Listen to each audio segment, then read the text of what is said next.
پتہ ہے کہ خیرپور کے عوام کافی مسائل کا سامنا کر رہے ہیں. پوری ملک کی طرح، پوری پاکستان کی طرح یہاں کی عوام بھی اس حکومت کی ناکامی اور نااہلی کی وجہ سے تاریخی معاشی بحران کا سامنا کر رہے ہیں، اور حکومت کا پالیسیز کی وجہ سے تاریخی مہنگائی کا مقابلہ کر رہے ہیں، تاریخی بے روزگاری کا مقابلہ کر رہے ہیں، غربت میں اضافہ ہوتا جا رہا ہے، اور حکومت کے پاس عوام کے ان مسائل کا کوئی حل نہیں ہے. وعدے تو بہت بڑے کر دیے تھے حکومت میں آنے سے پہلے کہ 1 کروڑ نوکریاں دیں گے، 50 لاکھ گھر بنائیں گے. ان کا پتہ نہیں کون سے ایکسپرٹس کا ٹیم تھا جو 100 دن کے اندر ہی اندر پاکستان کے سارے مسائل حل کرنے تھے. مگر 100 دن تو کیا، 3 سال کے اندر پاکستان کو ہر فورم پہ، ہر ایشو پہ اس حکومت کی پالیسیز کی وجہ سے ہم ناکامی کی طرف بڑھتے جا رہے ہیں. اور جو بھی آپ ایشو اٹھا کے دیکھیں، اگر ہم شروع کرتے ہیں معیشت سے، تو معیشت پہ انہوں نے یہ جو IMF کا ڈیل لے کر آئے ہیں، اس IMF ڈیل کا ہم نے پہلے دن سے مخالفت کی ہے. آپ کو پتہ ہے کہ ہم نے جگہ جگہ جا کے جیسے ہی یہ پاس ہوا تھا، ہم نے اس وقت پہ اختلافات کیا تھا اور پاکستان کے عوام کے سامنے رکھا کہ یہ ڈیل پاکستان کے عوام کے مفاد میں نہیں ہے. اس IMF ڈیل کی وجہ سے IMF ڈیل کے نتیجے میں پاکستان کے غریب عوام کو تکلیف پہنچے گا، اور اگر ریلیف ہے تو ریلیف صرف اور صرف امیروں کے لیے ہے. اور IMF کی اس ڈیل کی وجہ سے پاکستان نے اپنے معاشی خود مختاری کھو دیا ہے. اور جو اب سب سے سنگین حملہ ہمارا معاشی خود مختاری میں ہونے جا رہا ہے، وہ یہ IMF ڈیل کی وجہ سے جو اسٹیٹ بینک پہ آرڈیننس پاس کیا گیا ہے، جہاں پاکستان کا اسٹیٹ بینک کو پاکستان کا پارلیمان کا جواب دہ نہیں ہوگا، پاکستان کا اسٹیٹ بینک پاکستان کا عدالت کا جواب دہ نہیں ہوگا. اگر جواب دہ ہوگا تو صرف اور صرف IMF کو جواب دہ ہوگا. اگر پاکستان کا اسٹیٹ بینک پاکستان کے عوام کو جواب دہ نہیں ہوں گے تو پھر ہمارے معاشی پالیسیز پاکستان کے عوام کے فائدہ میں نہیں، IMF کے فائدہ میں ہوتے رہیں گے. ہم اس قسم کا پاکستان کا معاشی خود مختاری پہ حملہ برداشت نہیں کر سکتے ہیں، اور ہم ہر فورم پہ اور ہر موقع پہ اس آرڈیننس کو اسٹیٹ بینک پہ اس کا خود مختاری ختم کرنے کا جو آرڈیننس ہے، پارلیمان اور جوڈیشری سے جواب دے ان سے نہیں ہوں گے، اس آرڈیننس کا مخالفت کرتے رہیں گے. ہم اس IMF ڈیل کو اس کا بھی مخالفت کرتے رہیں گے، جس کی وجہ سے پاکستان کی آج جو معاشی ترقی ہے وہ رکی ہوئی ہے، نہ صرف رکی ہوئی ہے مگر نیگیٹو میں ہے. اور ہمارا اکنامک گروتھ ریٹ افغانستان جیسا جنگ زدہ ممالک، بنگلہ دیش جیسا ملک سے بھی پیچھے ہے. اگر ہم آگے ہیں تو ہم اپنا مہنگائی کی شرح میں آگے ہیں. یہ حیران کن بات ہے کہ پاکستان جیسا ملک جہاں اتنے زیادہ پوٹینشل ہے، ہم معاشی طور پہ افغانستان کے بھی مقابلہ نہیں کر سکتے. پاکستان جیسا ملک بھی اپنا مہنگائی پہ قابو نہیں کر پاتے جیسے افغانستان نے قابو کر لیا. میں سمجھتا ہوں کہ یہ پاکستان کی تاریخ میں ایسا کبھی نہیں ہوا ہے.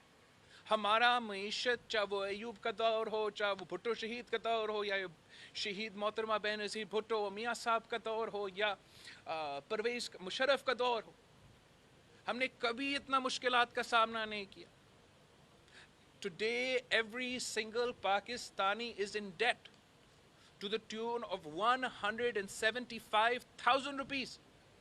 ہر پاکستانی پہ یہ قرض ہے، اور یہ صرف اور صرف عمران خان کی IMF کی وجہ سے.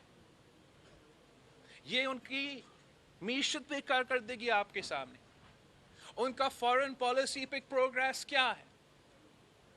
وہ امریکہ کا ایک کلائمیٹ چینج کا کانفرنس پہ ان کو دعوت نہیں دیا جاتا. وہ ہمارا ہر نیبر سے اپنے تعلقات میں خرابیاں پیدا کیے ہیں. ہمارا جو سی پیک کا منصوبہ تھا جو عوام کے لیے معاشی انقلاب لے کر آنا تھا, اس کو بھی بیک برنر پہ ڈالا ہے.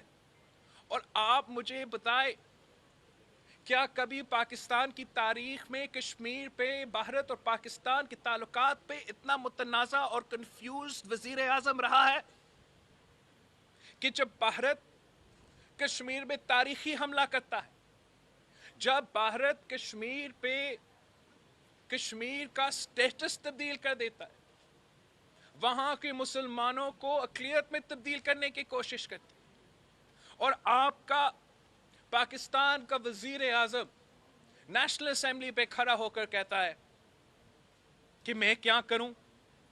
اب 3 سال گزر چکے ہیں, آج تک کسی ایک پاکستانی کو نہیں پتا کہ اس منافق وزیر اعظم کا پالیسی کیا ہے. کبھی وہ اپنے آپ کو کشمیر کا سفیر کے طور پہ پیش کرتا ہے, تو کبھی وہ کلبھوشن یادو کے وکیل بننے کی کوشش کر رہا ہے, آرڈیننس کے تھرو کلبھوشن یادو کو NRO دینے کی کوشش کرتا ہے. اسلام آباد ہائی کورٹ پہنچ کے کہتا ہے کہ میں اس کو وکیل بنتا ہوں. تبھی وہ اپنا وزیر اعظم, پاکستان کا وزیر اعظم بھی ہے اور کامرس منسٹر بھی ہے. تو ویری ریسنٹلی وہ وزیر اعظم کامرس منسٹر عمران خان کہتا ہے کہ بھارت کے ساتھ ہمارا ٹریڈ کو بحال کرنا چاہیے. وہ ECC کے تھرو یہ پالیسی آگے کیبنٹ کو بھیجتے ہیں. تو وزیر اعظم کامرس منسٹر عمران خان کہتا ہے کہ بھارت سے ہمارا ٹریڈ بحال کرے, مگر کیبنٹ میٹنگ میں وزیر اعظم عمران خان کہتا ہے کہ ایسے کیسے ہم کر سکتے ہیں. یہ کس قسم کا کنفیوژن ہے, یہ کس قسم کا فورن پالیسی ہے, جہاں آپ کو ایک ہاتھ کو نہیں پتا کہ دوسرا ہاتھ کیا کر رہا ہے. شہید ذوالفقار علی بھٹو نے کہا تھا کہ وہ اپنا نیند میں بھی کشمیر پہ غلطی نہیں کر سکتا. اس نے 3 سال میں ہر دفعہ غلطی کیا ہے, جب لڑنا تھا تب بھی غلطی کیا. اب بھی اس صورتحال میں, اس کنفیوژن میں وہ فیصلہ نہیں کر سکتا ہے. وہ فیصلہ نہیں کر سکتا ہے کہ کیا اکنامک تعلقات کو آگے بڑھنا ہے یا نہیں. اس کو یہ پتہ ہی نہیں ہے کہ اس کا انڈیویجول کیپیسٹی میں اس کا اتھارٹی نہیں ہے کہ یہ خود یہ فیصلہ لے. یہ فیصلے پاکستان کا پارلیمان کا فیصلے ہیں.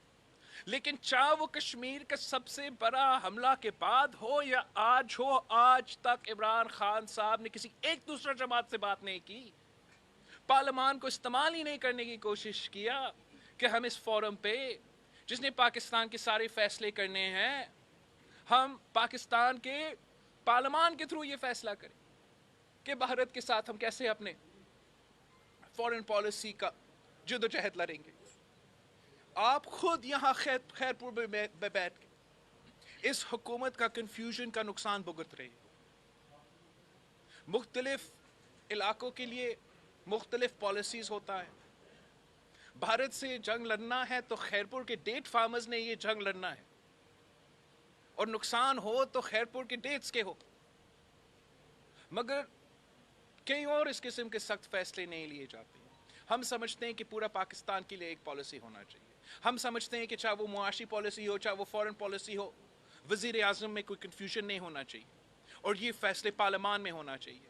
مگر افسوس کے ساتھ اس وزیر اعظم کو جو ہم پہ مسلط کیا گیا ہے, اس میں وہ صلاحیت نہیں ہے کہ وہ ہمارا معیشت چلائے, ہمارا فورن پالیسی چلائے, ہمارا ملک چلائے. لیکن اس کی یہ خود خوش قسمتی ہے کہ جب وہ اتنا کمزور وکٹ پہ آ چکا تھا, جب وہ نیشنل اسمبلی میں ایکسپوز ہو چکا تھا, اس کا میجورٹی ایکسپوز ہو چکا تھا کہ میجورٹی ہے ہی نہیں, ہل گیا تھا پورا کا پورا حکومت. ان کا الٹی گنتی شروع ہو چکا تھا. آپ اسی دن فیصلہ کرتے کہ پنجاب میں نو کانفیڈنس آ رہے ہیں, اور اس کے بعد نیشنل اسمبلی میں نو کانفیڈنس آ رہا ہے, تو عمران خان گیا, کٹ پتلی نظام گیا, بزدار گیا, پورا کا پورا set up was going packing. مگر افسوس کے ساتھ کہ اب سینٹ الیکشن سے لے کے آج تک پتہ نہیں کتنے دن گزر چکے ہیں، صرف پاکستان پیپلز پارٹی حکومت کا اپوزیشن کر رہی ہے، صرف Pakistan peoples party P T I کٹ پتلی سرکار کا مخالفت کر رہی ہے، چاہے وہ پنجاب میں ہو، چاہے وہ وفاق میں ہو۔ باقی جو ہمارے اپوزیشن کے دوست ہیں وہ تو اپوزیشن سے اپوزیشن ہی کر رہے ہیں، اور ہم سمجھتے ہیں کہ اس کا جو فائدہ ہے وہ صرف اور صرف عمران خان کو ہو رہا ہے، اور یہ اپوزیشن کا ناکامی ہے کہ ہم اب تک قوم کے سامنے عمران خان کا یہ کوشش، ہمارا اسٹیٹ بینک کا خود مختاری چھیننا، اس کو ہم نے ایکسپوز کر سکے۔ عمران خان کا منافقت جہاں تک کشمیر کی پالیسی ہے وہ ایکسپوز نہیں ہو سکا، وہ اس لیے کہ ہمیں سب اپنا آپس کے چھوٹے موٹے ایشوز کو سائڈ پہ رکھ کے حکومت کو فوکس میں رکھنا چاہیے اور حکومت کا مخالفت کرنا چاہیے۔ یہ پاکستان پیپلز پارٹی کا پہلے دن سے کوشش تھا، اور میں اسی کوشش میں لگا رہوں گا کہ ہم پورا اپوزیشن کا فوکس اس نالائق نااہل کٹ پتلی حکومت پہ دے۔ اس حکومت کی وجہ سے پورا پاکستان پریشان ہے، اس حکومت کے معاشی پالیسیز کی وجہ سے ہر پاکستانی آج مشکل میں ہے، اور اگر ہم ان کے مسائل حل کرنے کی کوشش نہیں کریں گے تو نقصان ہی نقصان ہوگا۔ آپ سب کا بہت شکریہ۔ جی شاہد صاحب اور ٹی وی سے فرمائیے کہ ایک بات یہ آ رہی ہے کہ پی ڈی ایم کا جو اتحاد ہے اس کے لیے پیپلز پارٹی کی قیادت نے اب مریم نواز کے جو ہنگامہ خیز بیانات ہیں اس سے ہٹ کر حمزہ شہباز سے رابطے کا فیصلہ کیا ہے، شہباز شریف سے رابطے کا فیصلہ کیا ہے، ایسا کچھ ہے؟ دیکھو، ایک تو میں ایبسلیوٹلی کلیئرفائی کرنا چاہوں گا کہ مسلم لیگ نون کا جو قیادت ہے اور کون ہوگا کیا ہے وہ پورا ان کا فیصلہ ہے، اور جو بھی وہ نامزد کریں گے ہم ان سے بات کریں گے، چاہے وہ مریم شریف صاحبہ ہو، چاہے وہ حمزہ شہباز ہو، چاہے وہ شہباز شریف ہو، چاہے وہ میاں صاحب خود ہو، وہ ان کا اپنا جماعت کا اپنا فیصلہ ہے، اور اس بات میں کوئی حقیقت نہیں ہے کہ ہم کسی لڑائی میں پڑنا چاہتے ہیں۔ بالکل یہ بات درست ہے کہ شہباز شریف صاحب نیشنل اسمبلی میں قائد حزب اختلاف ہے، حمزہ شہباز صاحب پنجاب اسمبلی میں قائد حزب اختلاف ہے، کافی دیر سے وہ جیل میں رہے ہیں، ہمیں ضرور پارلیمانی پالیٹکس کرتے ہوئے قائد حزب اختلاف کے ساتھ رابطہ رکھنا پڑے گا، رکھیں گے بھی صحیح، لیکن ایسے کوئی جو آپ کہہ رہے ہیں ایسی کوئی سچ نہیں ہے۔ با خان محمد صاحب کے ٹی بسم اللہ الرحمن الرحیم۔ بڑی مہربانی آپ کی براؤ صاحب، چھوٹے تھے تو ہم نے دیکھا تھا آپ کو، اور جیل کے دروازے پہ بیگم صاحبہ کے ساتھ آپ جب آتے تھے تو میں لے کے وہاں سے آتا ہوں، میں چھوٹے فوٹو بھی آپ کے تھے۔ میں یہاں پریزیڈنٹ پریس کلب کا الیکٹ ہوا ہوں، آپ کو بھی دی تھی، مبارک بھی۔ بڑی مہربانی آپ کی۔ تو میں پریس کلب کی طرف سے آج آپ کی آمد پہ بہت ہی خوش ہوا ہوں، اور ہمارے سارے صاحب ہی خوش ہیں میں آپ کو بہت کہ شکریہ پہلی سر، مرتبہ تھینک یو۔ ذوالفقار علی بھٹو کا یہ جو قلعہ تھا خیر پور، اس میں آپ جیسے نوجوان جو ہیں شہید ذوالفقار علی بھٹو کے بعد بے نظیر صاحبہ آئیں، اور بے نظیر صاحبہ کے ساتھ اسی گھر پہ آپ کی تشریف آوری جو ہے ہمارے لیے بہت ہی نیک شروع ہوگی۔